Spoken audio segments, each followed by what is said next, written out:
श्री स्वामी समर्थ. नमस्कार भक्तांनो, मी तुमचं स्वागत करत आहे आपल्या श्री स्वामी समर्थ या यूट्यूब चॅनलवरती. तर भक्तांनो, मी तुम्हाला आज या व्हिडिओच्या माध्यमातून श्री स्वामी समर्थ सारामृत अध्याय भाग 21 त्याची संपूर्ण माहिती मी तुम्हाला सांगणार आहे. तर मित्रांनो, तुम्हाला हा व्हिडिओ पूर्ण बघायचा आहे.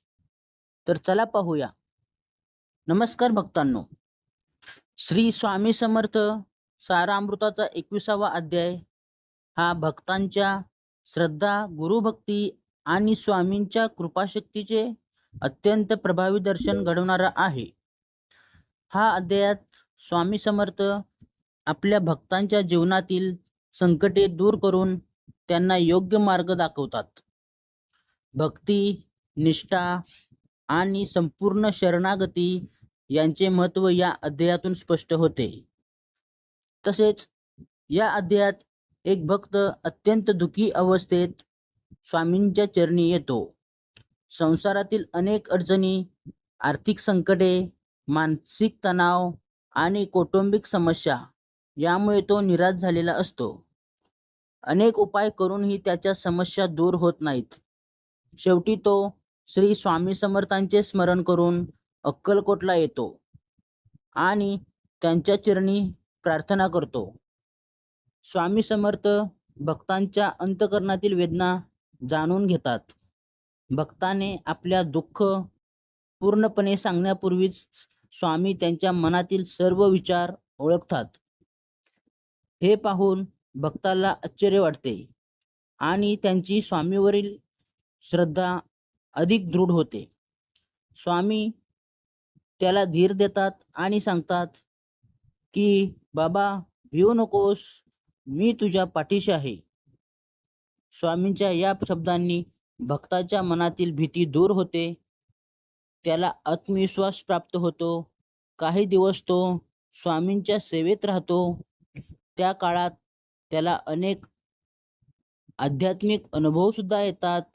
स्वामींच्या सानिध्यात राहिल्याने त्याचे मन शांत होते आणि त्याच्या जीवनाकडे पाहण्याचा दृष्टिकोनही बदलतो. तसेच एकदा स्वामी त्या भक्ताला एक साधी आज्ञा देतात. बाहेरून पाहता ती आता सामान्य वाटत असली तरी तिच्या मागे मोठा आध्यात्मिक अर्थ दडलेला असतो. भक्त स्वामींच्या आज्ञेचे पूर्ण पालन करतो. त्याच्या निस्वार्थ सेवेमुळे आणि गुरुवरील अखंड विश्वासामुळे त्याच्या जीवनातील अडचणी हळूहळू दूर होऊ लागतात. तसेच या अध्यायात स्वामी समर्थांनी असे दाखवले आहे की गुरूंची आज्ञा हीच भक्तांसाठी सर्वश्रेष्ठ असते. जे भक्त गुरूंच्या आज्ञेचे पालन करतात त्यांच्यावर सदैव गुरुकृपा राहते. अनेक वेळा माणसाला गुरूंचे वर्तन किंवा त्याचे शब्द जमत नाहीत, परंतु त्यामागे भक्तांच्या कल्याणाची हीच भावना असते. या अध्यायात आणखी एक प्रसंग येतो. एका व्यक्तीला गंभीर आजार झालेला असतो. वैद्यकीय उपचार करूनही त्याला आराम मिळत नाही. शेवटी तो स्वामींच्या दर्शनासाठी येतो. स्वामी त्याच्याकडे पाहतात आणि काही प्रसाद देतात. तसेच त्याला नामस्मरण करण्यास सांगतात. त्या व्यक्तीने पूर्ण श्रद्धेने स्वामींची आज्ञा पाळली. काही दिवसात त्यांच्या प्रकृतीत आश्चर्यकारक सुधारणा होते. हा प्रसंग दर्शवतो की श्रद्धा आणि विश्वास यांच्यात अपार शक्ती असते. स्वामी समर्थ भक्तांच्या मनातील विश्वास जागृत करतात आणि त्यांच्या जीवनात सकारात्मक परिवर्तन घडवून आणतात. स्वामींची कृपा मिळण्यासाठी मन शुद्ध आणि श्रद्धायुक्त असणे आवश्यक आहे. अध्याय 21 मध्ये स्वामी समर्थांच्या सर्वज्ञत्वाचे देखील वर्णन आहे. स्वामी भूत, वर्तमान आणि भविष्य याचे ज्ञान असलेले त्रिकालज्ञानी होते. भक्ताच्या मनातील विचार, त्यांच्या अडचणी आणि त्यांचे भविष्य याची त्यांना पूर्ण जाणीव असे. त्यामुळे त्यांच्या प्रत्येक भक्तांचे कल्याण दडलेले असते. तसेच या अध्यायात अनेक भक्त स्वामींच्या दर्शनासाठी येतात. प्रत्येकाची समस्या वेगवेगळी असते, परंतु स्वामी प्रत्येकाला त्याच्या परिस्थितीनुसार मार्गदर्शन करतात. कोणाला धैर्य देतात, कोणाला संयम शिकवतात, तर कोणाला नामस्मरणाचा मार्ग दाखवतात. त्यामुळे प्रत्येक भक्ताच्या जीवनात नवा प्रकाश निर्माण होतो. स्वामी समर्थ वारंवार सांगतात की मनुष्याने संकटापासून घाबरू नये. संकटे ही जीवनाचा एक भाग आहेत. त्याचा सामना श्रद्धा आणि धैर्य ईश्वर भक्तीने करावा. जो भक्त संकटाच्या काळातही गुरुवर विश्वास ठेवतो त्याला शेवटी यश आणि समाधान प्राप्त होते. या अध्यायातून कर्म सिद्धांताचे महत्त्वही स्पष्ट केले आहे.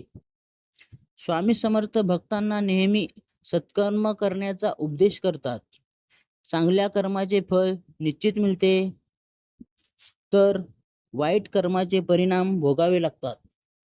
म्हणून मनुष्याने नेहमी सत्य, प्रामाणिकपणा आणि सदाचार याचा अवलंब करावा.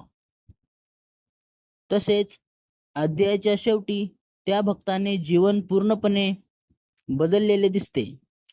त्याच्या समस्या दूर होतात, मन शांती प्राप्त होते आणि त्यांचा आत्मविश्वास वाढतो. सर्वात महत्त्वाचे म्हणजे त्याला गुरुभक्तीचे खरे महत्त्व समजते. तो स्वामी समर्थांच्या चरणी कृतज्ञतेने नतमस्तक होतो. तसेच स्वामी समर्थाकडे येणारा प्रत्येक भक्त काही ना काही अपेक्षा घेऊन येत असतो. कोणाला आर्थिक अडचणी असे, कोणाला शारीरिक व्याधी, तर कोणाला मानसिक त्रास. परंतु स्वामी सर्वांना एकच संदेश देत असत: ईश्वरावर आणि गुरुवर विश्वास ठेवा, कारण श्रद्धा हीच समस्यावर मात करण्याची सर्वात मोठी शक्ती आहे. या अध्यायात एका भक्ताची कथाही त्यांनी सांगितली गेलेली आहे. एक भक्त कष्टमय जीवन जगत असतो. अनेक संकटांनी वेढलेल्या असल्याने त्याचे मन खचलेले असते. तो अनेक देवस्थाने, तीर्थक्षेत्र आणि साधुसंत यांच्याकडे जातो, परंतु त्याला अपेक्षित समाधान मिळत नाही. अखेरीस तो अक्कलकोट येथे स्वामींच्या दर्शनासाठी येतो. स्वामींच्या दर्शनाने त्याच्या मनात एक विलक्षण शांतता होते. त्याला असे वाटते की काही वर्षापासून असलेली दुःख हलके झाले आहेत.